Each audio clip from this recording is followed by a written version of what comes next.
looking at the underlying energy, right, we're going to be starting off with the Three of Coins. And the Three of Coins is all about setting a tone, or setting a premise for your expansion, right? This is expansion in the sense of like ready to do the work, put in the effort. It's patience is required here, of course, when it comes to that kind of energy.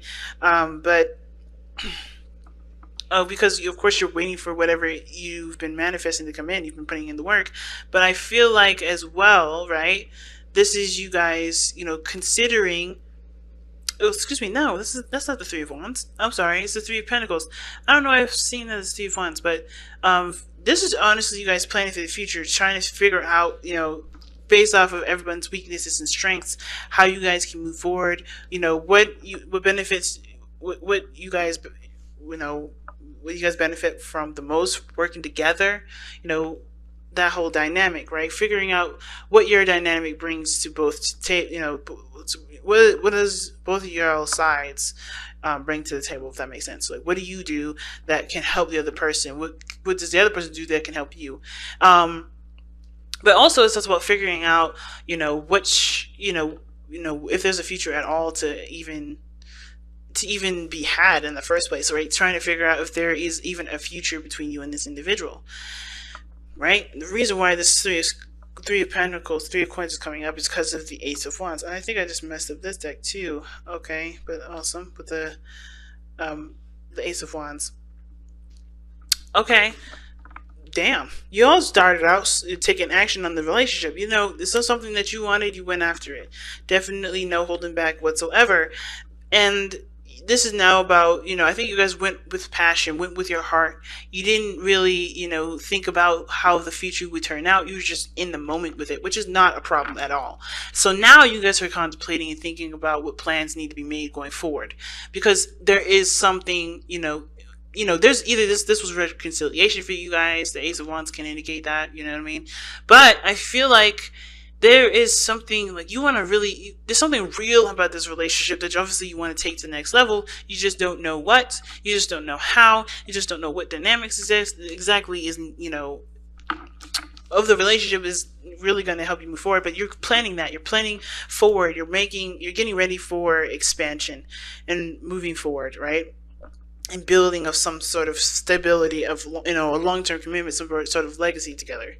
Now, this could be the one showing up, though. This is somebody that is definitely, again, like you've already met them. I think this person is definitely an ex, but this doesn't have to be. This could be someone that you met brand new that just hit a note in your soul that's singing to the sky right now, that y'all are in love.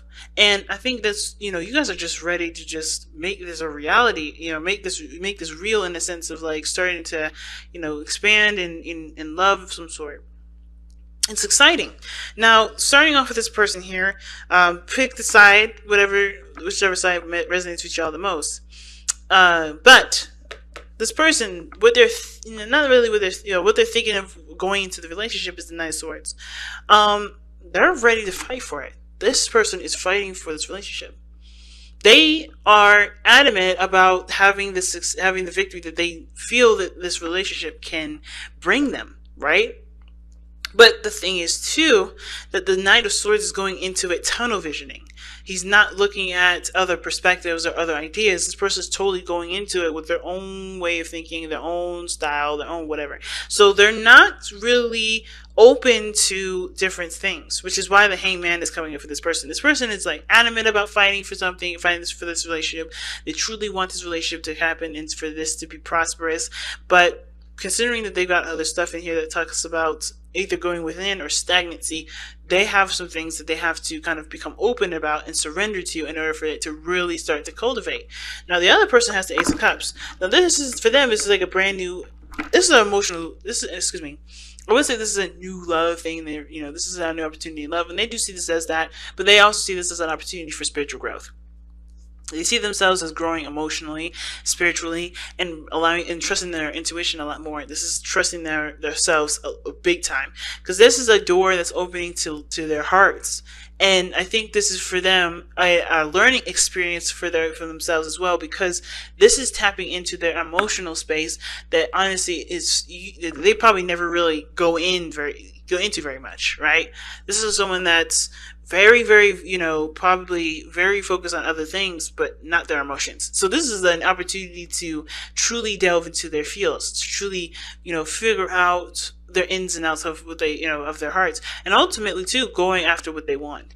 Now, what's interesting though, is that how they present themselves is the Nine of Swords. They look like they're constantly under stress. They look like they're constantly like under some serious pressure. Like they seem like they're, they're full of anxieties. They have tons of anxiety right now, and it's not because the situation is bad, because the situation actually looks pretty good.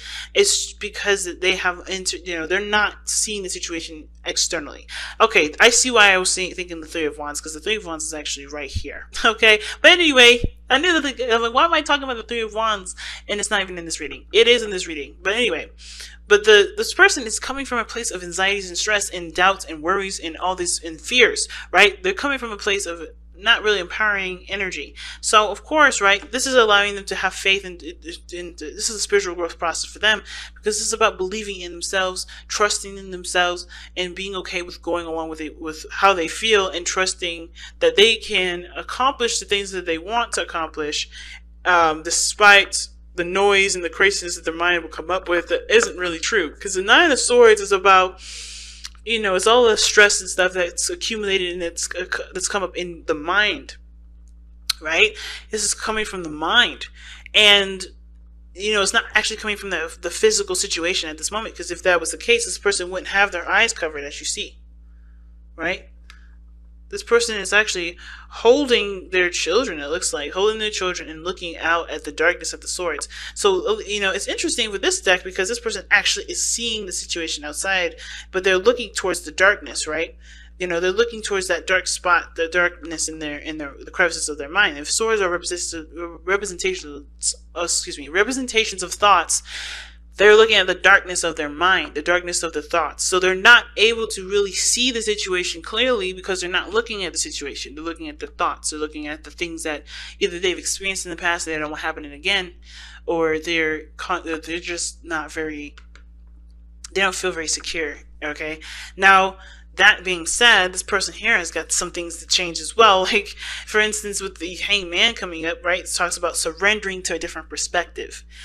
Like I said, this person's tunnel vision in this relationship. They're adamant about fighting for it, but they have to see something from a different perspective. They have to see the situation from a totally different angle. And even though this person is trying to trying to take action in the relationship, perhaps, or thinking that this relationship is needing of action being taken, the Hanged Man is showing that they're not doing anything.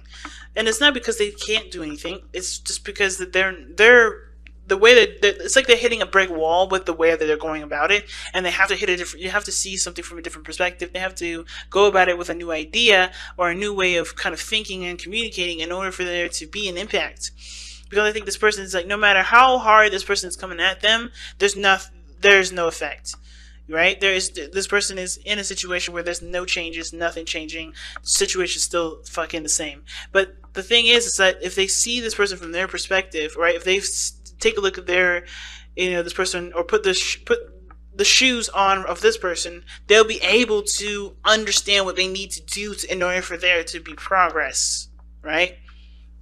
Progress is the fundamental problem for this relationship, because there doesn't seem to be very much. Somebody's like, even though this is a new beginning, emotionally, this person is still scared. This person is still worried. This person is still stressed. This person is still, entertaining thoughts that don't encourage growth.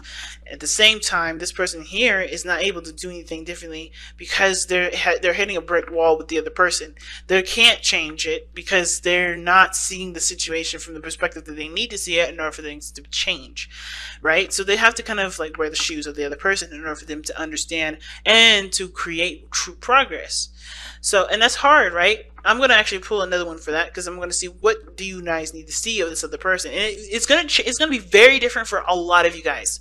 It's not going to be the same for everybody, but it does help to kind of get some sort of ideas of what area or what perspective do you need to surrender to, or is it surrendering personally, like surrendering altogether, like not taking action whatsoever, just allowing the other person to do their thing, and you just kind of be open to it, you know, because it may be that the situation is not calling you for you to do anything, and it's you actually, this person or whoever. I say you, I mean I'm talking to the other person, whoever identifies with this person may be so adamant about getting something that they don't realize that they need to not do that. They may need to just chill, take a step back, not do anything, and actually just be open to things coming in, open to love coming in.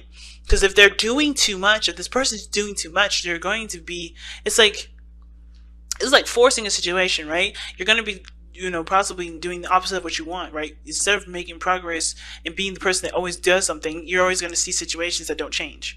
So this person may have to actually take their foot off the gas and actually just coast.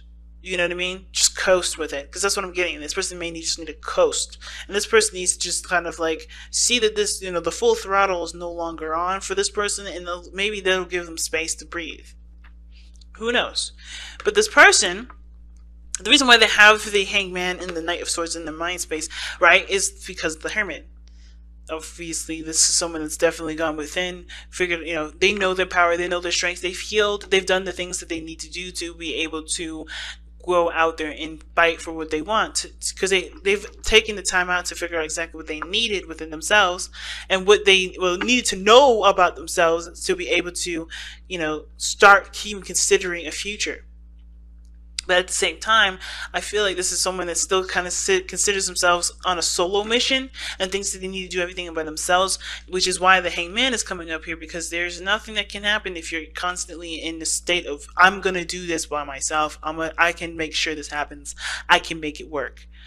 Independence is great, but when you start thinking that you can do things on your own in a dynamic of a relationship and you expect, you know, goodness and balance in the relationship, you're not going to see the results very happy. You know, you're not going to see good results from that. You're not going to see the results that you want, because if you're doing all the work, you're always going to see yourself. You're never going to see the other person, because you're not considering the other person or giving the space needed for the other person to do what they need to do.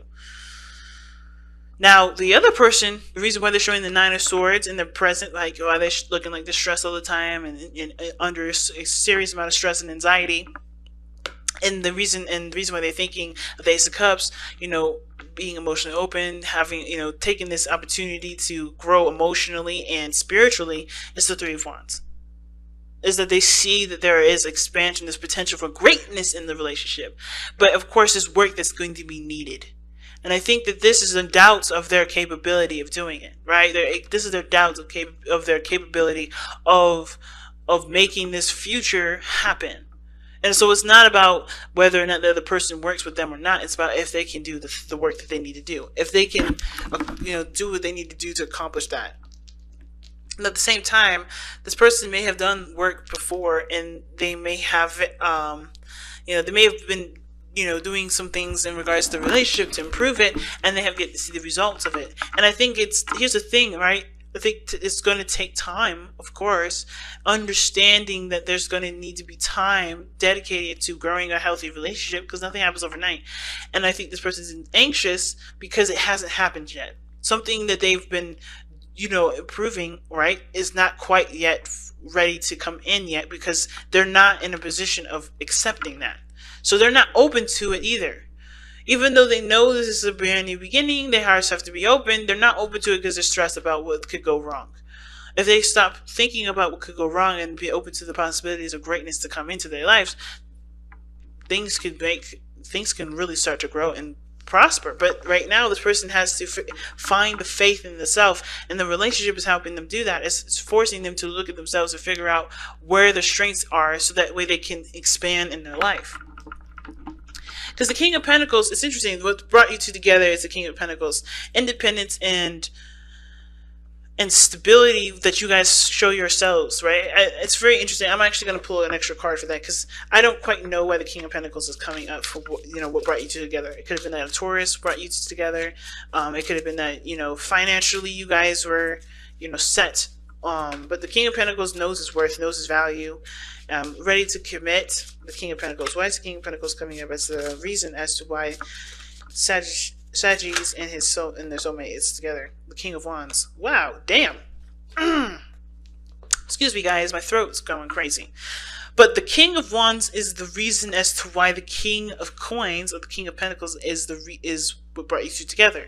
So passion and honestly commitment, like you guys felt stable and safe in this relationship. You felt like you guys were grounded enough to be yourselves. What brought you two together was you guys, okay? Like your energy, your fire, your energy of getting the person that you wanted. That's on you. Like the reason why you guys are together is because this was what you wanted. You knew your value, you knew your worth, and you went and got it. Or somebody of fire energy definitely was, adamant about having the relationship, right? Because the King of Wands only does what he wants to do, and he can be extremely ruthless. And the King of Pentacles is very practical, very solid, very stable, and they're of grounding energy. And I kind of feel like both of you guys are, well, one of you guys is the King of Wands, and one of you guys is the King of Pentacles. So you guys both, in your own ways, brought each other together.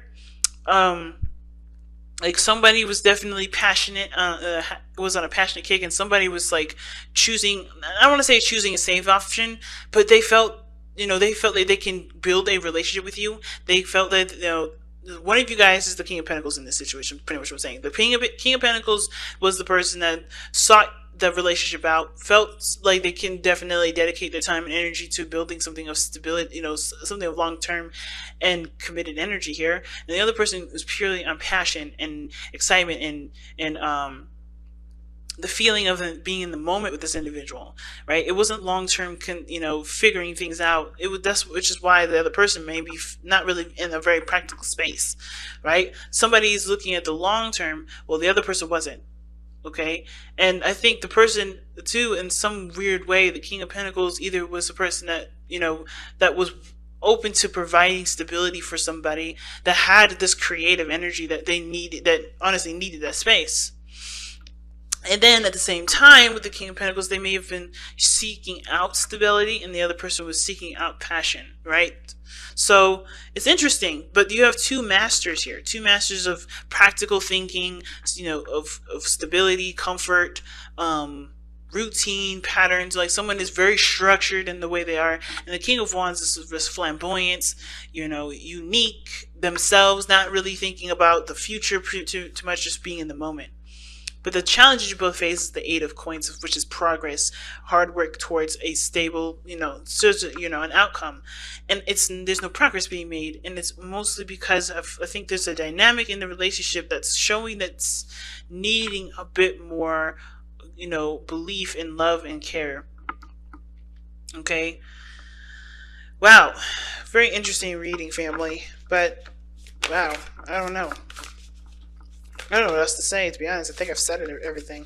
But you guys have true love. This love is a once-in-a-lifetime love. Wow. Yeah, so, I mean, I feel like I've said everything I needed to say about this reading. Like, I'm trying to think about, what else these cards could be telling you guys. And I feel like the biggest thing that I guess to take from this reading is that, being open and surrendering to the situation, surrendering to to what's actually happening, what's actually real, what's going on. That's the best way to move forward. Because I think there's too much of trying to make this happen or not really making anything happen because there's a lack of understanding. Like truly embrace the situation and be open to new things. Be open to adjusting things. Be open to actually, seeing what's going on in front of you to assess how the future can pan out forward.